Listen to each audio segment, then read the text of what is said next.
that's where it comes down to working with an expert that truly has your best interest at heart. And we're going to back up what we claim with factual data that you can understand so that you can ultimately avoid making a grave mistake. And if you do decide to purchase an annuity, the one that you're buying, you know wholeheartedly that it was the right one for your specific circumstance because you got the education and the comparative analysis to make that confident decision to buy.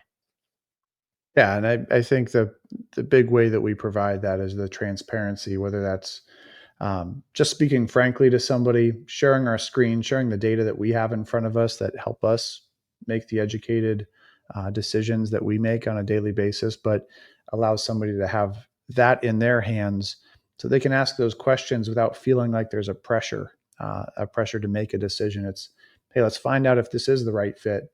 And if we're looking at replacing or exchanging an existing policy with another one, oftentimes what we're finding is that there is some type of surrender penalty that comes with that or surrender charge.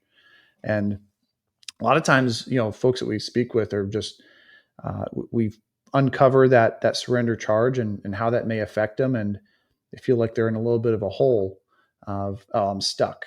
Right. And what we found is that, really now when we're comparing that older annuity, oftentimes that surrender penalty, we've got a way that we can offset that with a bonus. And some of these newer policies provide that feature.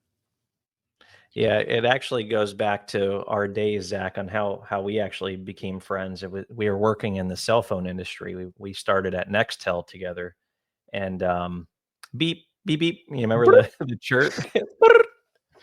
um, those were good times. But I relate this actual segment in our podcast episode here to like back then, the wireless companies were notorious for cancellation fees. Like Oh if you yeah. did not, fulfill your 2-year agreement, then there was a penalty.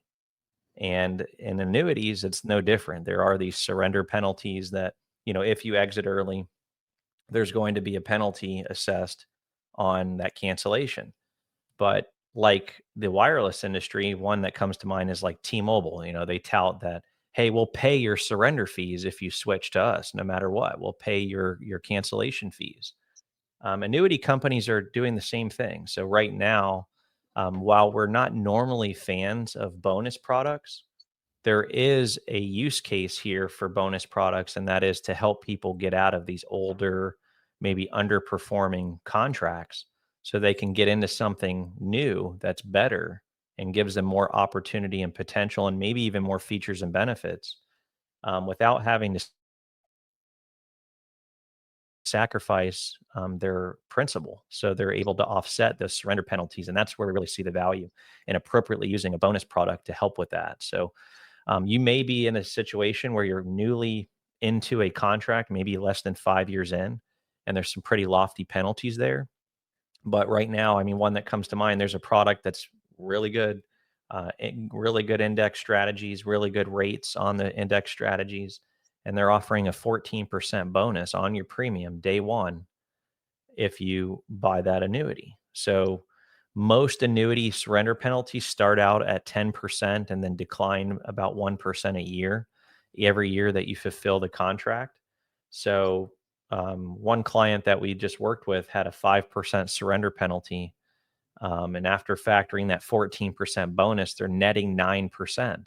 And this is actually going back into a contract that also for this particular client, the one that they're replacing, it didn't perform. So the 4 or 5 years they were in it, they literally had like less than 1% return. And it's because they kind of bought this product under the hype and guise of, you know, this incredible index strategy, but the index strategy was not proven. And they learned the hard way that, it wasn't going to do anything. And so long story short, now this person was able to upgrade their annuity, get in a better situation, into a better product that helps them meet their long-term objectives. And on top of that, by making the switch, they're netting 9%. So if you look back, it's like they averaged at least a couple percentage points a year. So at least it hedged or paced inflation for the most part. Maybe not exactly one to one, but it kept up a little bit versus nothing at all. Right, right. And it's a utility that we need to review and review closely, right? So it's just finding out there's different bonuses all over the place. One might be 10%, one might be 6%, another might be 20%. But it's just finding out within that annuity where the value is, where are we really getting the value for your unique situation? It's not going to be the same answer across the board.